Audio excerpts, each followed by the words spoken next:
ایک بزرگ فرماتے ہیں میں ساری زندگی میں 2 بندوں کی تلاش میں ہوں، آج تک مجھے نہیں ملے، جس نے اللہ کے لیے خرچ کیا اور فقیر ہوا ہو۔ کیا کہا؟ جس نے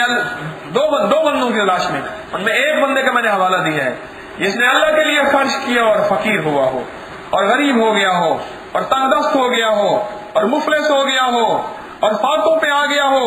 مجھے آج تک اس بندے کی تلاش میں ہے، میری زندگی ساری گزر گئی، مجھے آج تک وہ بندہ نہیں ملا جس نے اللہ کے لیے خرچ کیا اور فقیر ہو گیا ہو، تنگ دست ہو گیا ہو، مفلس ہو گیا ہو۔ اپنے مال کا صدقہ نکالیں، اپنے مال کا، اور دل سے نکالیں، اور یہ ہاتھ کانپے تو اس کو کہیں ٹھہر جا، نہ کانپ، اللہ چاہے تو ایسی جگہ خرچ کروا دے، ایسی جگہ خرچ کروا دے، ایسی جگہ خرچ کروا دے جہاں تیرا دل اور تیری طبیعت چاہی نہ، اور تو مجبوراً وہ مال دینے کو تیار ہو جائے، مجبوراً، کہ اللہ قادر ہے اس پہ نہیں قادر، تو مجبوراً وہ مال دینے کو تیار ہو جائے، اللہ اس چیز پہ قادر ہے، اللہ کر سکتا ہے۔ تو اپنی جان کا صدقہ بھی نکالا کریں۔ آج جان کا صدقہ بتاتا ہوں،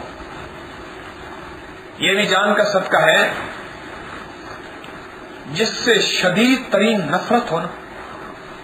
شدید ترین نفرت ہو، اس کے لیے شدید ترین دعا کریں۔ بڑا دل ٹوٹتا ہے، بڑی طبیعت کے اندر، بس طبیعت اوپر نیچے بڑی ہوتی ہے، نہیں ہوتی، بہت ہوتی، جفا کی اس نے، ظلم کیا، زیادتی کی، حد کر دی، اس سے شدید ترین نفرت ہے۔ اس کا نام لیتے ہوئے طبیعت مائل، کیا زبان پہ اس کا نام آتا ہی نہیں، اس کا تصور نہیں آتا، اس کا گمان نہیں آتا، اس کا خیال نہیں آتا، اس کے لیے کچھ لمحے نکالیں۔ یہ جذبات کا صدقہ ہے، یہ جذبات کا صدقہ ہے، اور اللہ کے ہاں جذبات تلتے ہیں، اللہ کے ہاں جذبات تلتے ہیں۔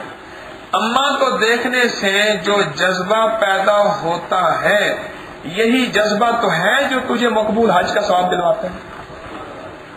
ابا جی کو دیکھتے ہوئے جو ایک جذبہ پیدا ہوتا ہے، خدمت وفا، اطاعت، فرما برداری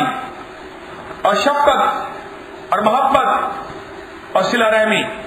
جو اماں اور ابا کو دیکھتے ہوئے جذبہ پیدا ہوتا ہے، یہ مقبول حج کا ثواب کسی جذبے پہ تو ملتا ہے۔